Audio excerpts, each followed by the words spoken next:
सामने रो देंगे तो बहन का हृदय कोमल होता है। और आज अगर मेरी बहन का दिल टूट जाएगा तो फिर मेरी बहन ससुराल के भार को संभाल नहीं पाएगी।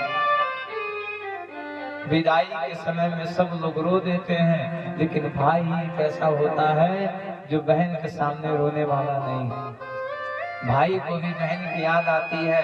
बहन की जब शादी हो जाती है मेरी माँ, तो भाई को भी याद आता है कि आज मेरी बहन हमारे वहां रहती तो हमको समय समय से भोजन देती।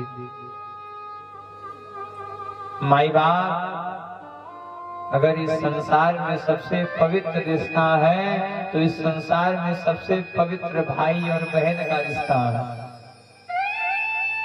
उनसे पूछिएगा जिनके भाई नहीं है, तो उनके पूछिएगा जिनके पास बहन नहीं है। रक्षाबंधन के पर्व पर वो लोग टूट जाते हैं जिनके पास भाई और बहन नहीं होते। इस संसार की मेरी माँ बापूजी, हाँ मेरी माँ, इस संसार का यही एक ऐसा रिश्ता है जो सबसे पवित्र रिश्ता माना जाता है। माँ रो रही है, हे भैया या संसार वाले साथ दे या न दे, आप तो भाई हैं, अगर आप हमारी लाज को नहीं बचाएंगे तो कौन बचाएंगे। अगर आप भाई हो करके हमारी लाज नहीं बचाएंगे तो कौन बचाएगा। माँ कह रही है, हे भैया आइए, अगर थोड़ा सा भी देर कर दिए तो आज बीच समाज में आपकी बहन का लाज लुट जाएगा। और सुनो भैया, अगर आज नहीं आए तो आज से भाई बहन का रिश्ता खत्म। भैया सावन में कोहे बांधे बदे, जड़ई कब ताल में बोर बनाई। हे भैया अगर आज नहीं आए तो सुनो, जो रक्षाबंधन का त्योहार पड़ता है उस त्योहार को भी हम तुम्हारे पास आने वाले नहीं। तृप्ति माँ कह रही है कि अगर आज हमारी लाज नहीं बचाए तो मैं भी तुम्हारे हाथ में राखी बांधने वाली नहीं। और जब तुम रास्ते से जाओगे और तुम्हारे हाथ में रक्षाबंधन राखी नहीं रहेगा, तब तुमको पता चलेगा कि बहन का क्या दर्द होगा। माँ ने कह दिया, भैया नहीं आ रहे हो, सुनो, नहीं आ रहे हो, सुन लेना भैया। जब तुम खिचड़ी लेकर आओगे ना तो भले ही बोरा सज जाएगा, खोलने वाले नहीं है कि बोरा में क्या लाए हो क्या नहीं लाए। भैया अगर आज आप हमारी लाज को नहीं बचाएंगे, सुनो भैया, मैं भले ही खिचड़ी का बोरा सड़ जाए लेकिन बोरा खोलने वाली नहीं हूँ, क्या सामग्री लाए हो क्या नहीं लाए। भैया अगर आज अपनी बहन की लाज बचाना चाहते हो तो आओ और आकर के अपनी बहन की लाज बचा लो। और सुनो, अगर आज यदि लाज नहीं बचाए, सुन लेना, आज के बाद से हमारा और तुम्हारा रिश्ता खत्म।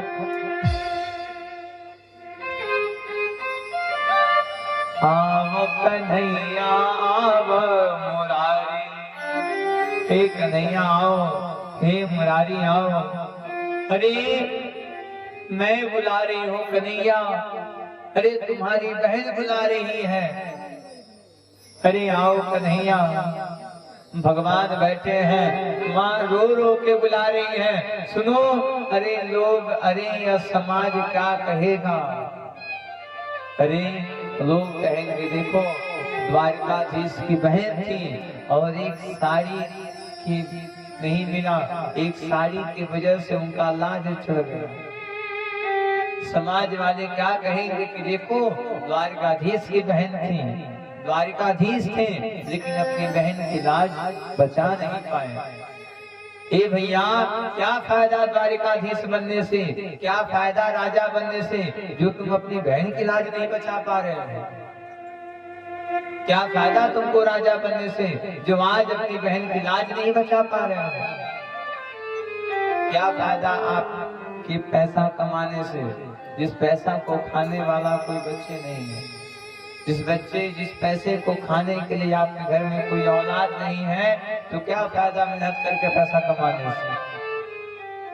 हमने कल कहा ना कि पैसा भी आपका तभी साथ देगा, पैसा भी तभी सार्थक होगा माई बाप जब उस पैसे का भोग किया जाए।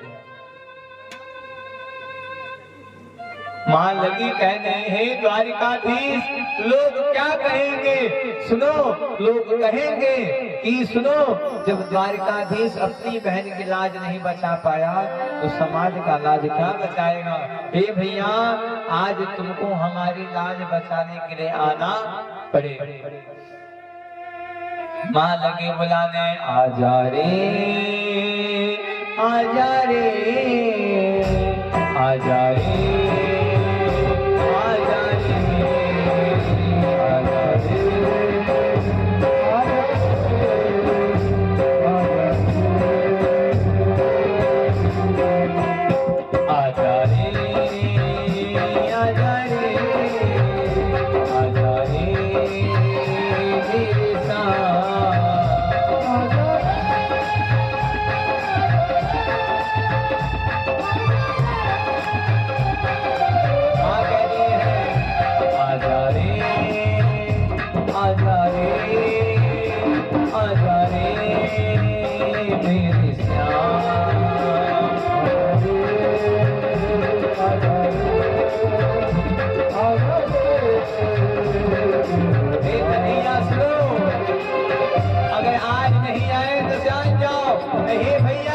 अगर आज थोड़ा सा देर करोगे तो कुछ ही देर में तुम्हारी बहन की लाज चल जाएगी।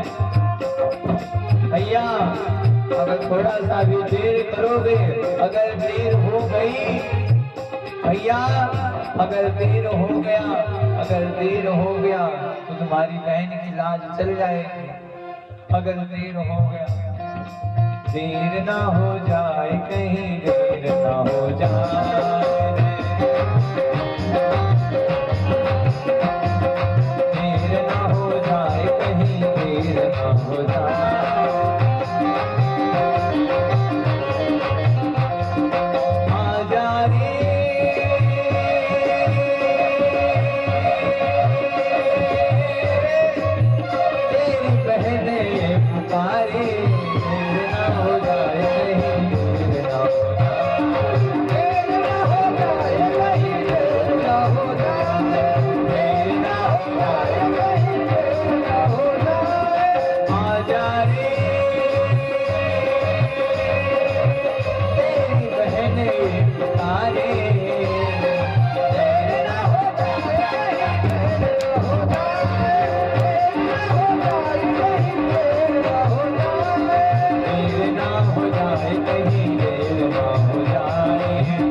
द्रौपदी माँ की लाज बचा दे।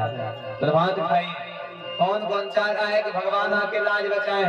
और सबको बुलाना है आजा कन्हैया आजा मुरारी, सबको बुलाना है हे भगवान आइए और आ करके हमारी भी लाज बचाइए और माँ की भी लाज बचाइए।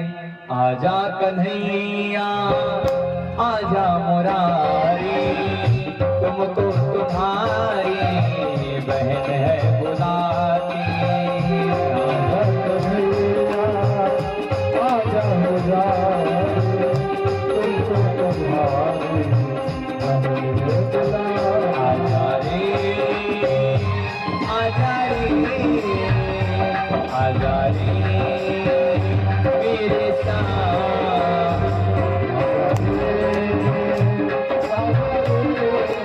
कन्हैया लाल की।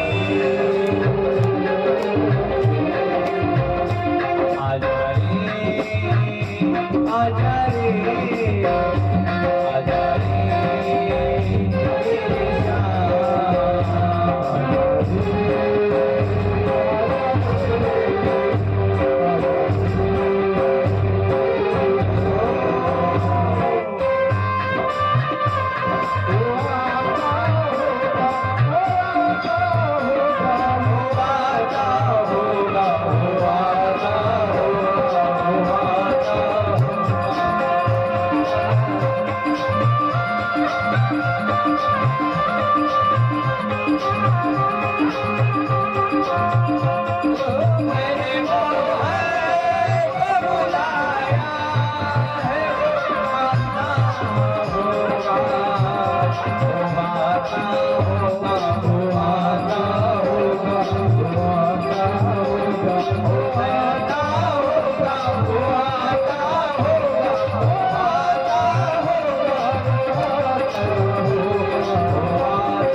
हे भगवान आइए, हे प्रभु आइए, हे कन्हैया सुन लो, भैया सुन लो, अगर आज नहीं आए तो आज से और हमारा तुम्हारा रिश्ता खत्म।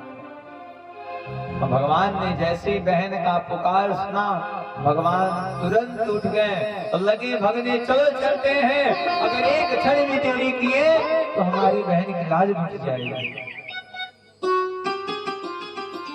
अगर थोड़ा सा भी लेट किए हमारी बहन की लाज मिट जाएगी। भगवान अपनी बहन की लाज बचाने के लिए दौड़ गए, नंगे पांव दौड़े हैं। भगवान के वाहन है, नाम है गरुड़ जी महाराज। हे प्रभु, हम तो आपके वाहन हैं, आप हमारे ऊपर बैठिए, हम लेके चलेंगे। 3 विमान उड़े नभ में, 3 विमान नभ में उड़ रहा है। सबसे बड़ा विमान है उड़गाड़ी। उड़गाड़ी का मतलब होता है गरुड़ जी महाराज। गरुड़ जी महाराज, गरुड़ जी महाराज विमान से भी बड़े हैं। 3 विमान उड़े नभ में, ओसे आगे बले ने उड़गाड़ी। वायु से भी तेज, जितना तेज आपका मन चलता है मेरी माँ, आपके मन से भी तेज गरुड़ जी महाराज का पंख चलता है। गरुड़ जी ने कहा, अरे महाराज हमारे पीठ पर आइए, आप हमारे भगवान हैं। भगवान ने कहा, हे गरुड़, अगर थोड़ा सा लेट करेंगे तो हमारी बहन की लाज चल जाएगी, और हमारी बहन की लाज चल गई तो मुझे द्वारिकाधीश और भाई बनने का कर्तव्य। एक भाई हमेशा चाहता है उसकी बहन जहाँ रहे वहाँ अच्छे से रहे, उसकी बहन का सम्मान बना रहे, उसके बहन का इज्जत बना रहे। भगवान लगे कहने कि हे गरुड़, अगर थोड़ा सा देर करेंगे ना हमारी बहन की लाज चल जाएगी। माँ हाथ जोड़ दी है, हे कन्हैया, अगर क्षण मात्र की भी देरी किए ना तो मैं निर्वस्त्र हो जाऊंगी, और आज तक जो हमारी सूरत को नहीं देखा वो मुझे निर्वस्त्र देखे। मेरी माँ, भगवान दौड़ के जाते हैं। माँ रजस्वला अवस्था में है, माँ अशुद्ध है। भगवान तुरंत रुक्मिणी माँ को बुलाते हैं। भगवान साड़ी रूपी आशीर्वाद देना प्रारंभ कर दिए। भगवान लगे साड़ी भेजने, यह लगा साड़ी खींचने, तुम साड़ी खींच रहा है, दुशासन साड़ी खींच रहा है, लगा कहने, हे दुर्योधन, हे मित्र, इस द्रौपदी के अंदर इतना साड़ी कहाँ से आ गया? अरे अभी तो कुछ देर पहले निर्वस्त्र होने वाली थी, यह साड़ी कहाँ से आ रहा है? दुशासन लगा कहने, लगा सोचने, साड़ी बिचे नारी है कि नारी बिचे साड़ी है, साड़ी है कि नारी है कि नारी है कि साड़ी है, साड़ी बिचे नारी है कि नारी है कि साड़ी है, साड़ी है कि नारी है कि नारी है कि साड़ी है, कि नारी बिचे साड़ी है। कह दिया क्या कि साड़ी बिच नारी है कि नारी बिच साड़ी है, साड़ी ही की नारी है कि नारी ही की साड़ी है। दुशासन लगा सोचने, हे मित्र, यह साड़ी से ही नारी हो गई है या फिर नारी ही साड़ी बन गई है? अरे इतना साड़ी कहाँ से आ गया? भगवान ने कहा, हे बहन, कह दो इससे, हे दुशासन, अगर तू नहीं खींच पा रहा है तू अपने अंधे बाप को बुला ले। माँ ने कह दिया, हे दुशासन, अगर तू साड़ी नहीं खींच पा रहा है तुम अपने अंधे बाप को बुला ले। क्यों? क्योंकि अब मेरी लाज को बचाने के लिए मेरा भाई आ चुका है, मेरा भाई मेरी लाज को बचाने के लिए आ गया। माँ भगवान से नहीं बोल रही है। भगवान ने कहा, हे बहन बोलो। भगवान ने कहा, हे भैया क्या बोल रहे हैं? अरे अगर थोड़ा सा लेट किए होते तुम्हारी बहन की लाज चल जाती, अगर थोड़ा सा लेट किए होते तो तुम्हारी बहन की लाज चल जाती। क्यों नहीं इसके पहले आ गए? मुझे इतना रुलाने में मजा आता है। भगवान लगे रोने, हे बहन इसमें हमारी गलती नहीं है, इसमें सारी गलती तुम्हारे पतियों का है। अरे जुआ खेलने से पहले पतियों से पूछो, क्या जुआ से पहले इन्होंने हमसे पूछा, हमको बुलाया? अगर ये जुआ में हमें बुलाए होते, अगर मैं इनके तरफ से फांसा, अरे सुनो बहन, दुर्योधन जिस प्रकार से अपने मामा से पासा फेंकवा रहा था, उसी प्रकार से तुम्हारे पति हमसे पासा फेंकवाते। अगर मैं पासा फेंकता तब बताता कौन जीतेगा और कौन हारेगा। बहन बुरा मत मानना, बहन क्षमा करना, लेकिन तुम्हारे पतियों के अंदर घमंड आ गया था। पांचों पांडवों में घमंड आ गया था कि हम संभाल लेंगे। बहन अगर जुआ से पहले या एक बार हमको याद किए होते, अगर मैं आया होता तो मैं बताता कौन जीतेगा और कौन हारेगा। भगवान द्रौपदी माँ की लाज बचाते हैं, माँ की लाज बचाते हैं। कृष्णावा स्वस्वती सर्व धर्मदाना स्वदी सुता। माँ की लाज बचाते हैं, माँ की लाज बचा करके पांचों पांडव और माँ द्रौपदी को लेकर के पांचों पांडव अपने घर में आते हैं। भगवान कृपा करके अपने स्थान पे जाते हैं। मेरी माँ द्रौपदी माँ ने भगवान को बुलाया। कब बुलाया? सबसे लास्ट में। माँ सबसे पहले पितामह के पास गई। जब पितामह ने नहीं सुना तब पांचों पतियों के पास गई। जब पांचों पति नहीं सुन पाए तो सबसे लास्ट में माँ भगवान के पास गई। माँ नहीं मेरी माँ, हम आप भी भगवान के पास लास्ट में ही जाते हैं। जब घर वाले से बात नहीं बन पाता है, जब गांव वाले आज से बात नहीं बन पाता है, तब जाके हम मंदिर में जाते हैं। जब बेटा बात नहीं मानता है, जब घर वाले बात नहीं मान रहे हैं, गांव वाले बात नहीं मान रहे हैं, तब जाके आदमी मंदिर में जाता है। अगर शुरू से ही मंदिर में गए होते तो आज गांव वालों से सलाह लेने का अवसर नहीं मिलता। लाख रुपए का दवाई कराइए, खूब बड़े बड़े हॉस्पिटल में जाके दवाई कराइए, डॉक्टर लास्ट में कहता है कि जाइए भगवान से प्रार्थना करें, और लास्ट में भगवान के पास जाते हैं। मेरी माँ अगर शुरू से भगवान के पास गए होते तो आज हॉस्पिटल जाने का नौबत नहीं मिलती। अगर शुरू से ही भगवान की पूजा किए होते, अगर शुरू से ही भगवान की पूजा किए होते तो आज हॉस्पिटल जाने का अवसर नहीं मिलता। माँ ने लास्ट में भगवान को बुलाया।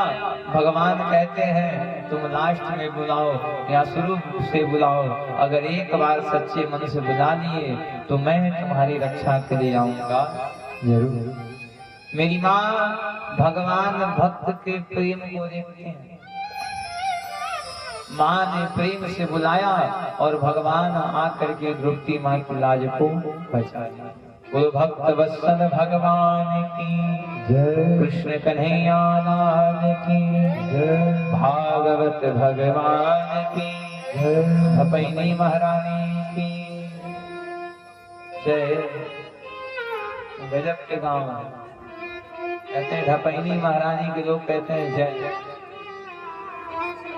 हिंदू जिसके बीमारी बड़ा खतरनाक पैदा तो ढपैनी जब लोगवा होते सुतन शुरू कर दे। अरे मनो आधा घंटा बाद सुनते तब तक मन ठीक होगा। अच्छा आप लोग कथा सुनने आते हैं या फिर सोने आते हैं? हाँ महाराज जी बड़ा देखिए कुर्सियां बाबूजी बानी के नहीं बनी जगह। बोलो भागवत भगवान की जय, कृष्ण कन्हैया। दूसरे गाने का था नहीं कहा था। हाँ बोलो कृष्ण कन्हैया लाल की।